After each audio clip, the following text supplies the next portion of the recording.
I'm going to show you two alternative ways to pressure bleed the master cylinder and slave cylinder on the BMW 1 Series M135.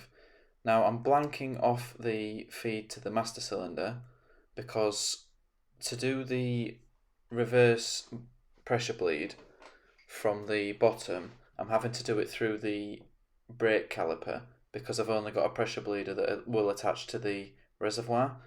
So we're forcing fluid down through the reservoir, through the brake caliper, and attaching a pipe from the caliper bleed nipple to the slave cylinder bleed nipple.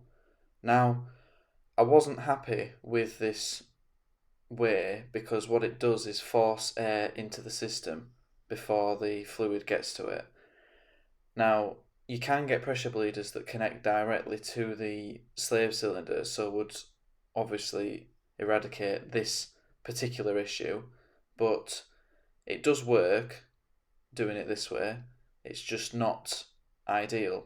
So I figured a better way to do this with a vacuum bleeder, which you'll see shortly.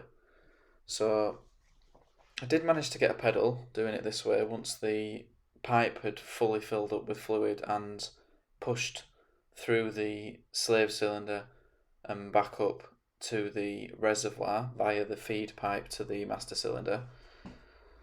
And given a different type of bleeder, this would make sense.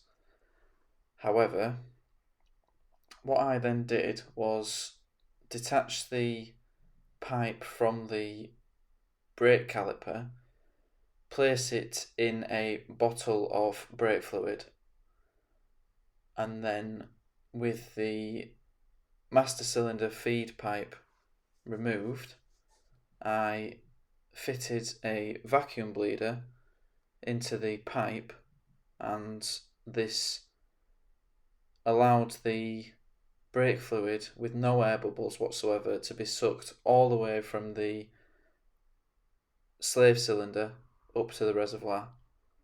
This second method, vacuuming through the master cylinder feed pipe, is very effective. I've just used it on my second M135 today and it did the job perfectly.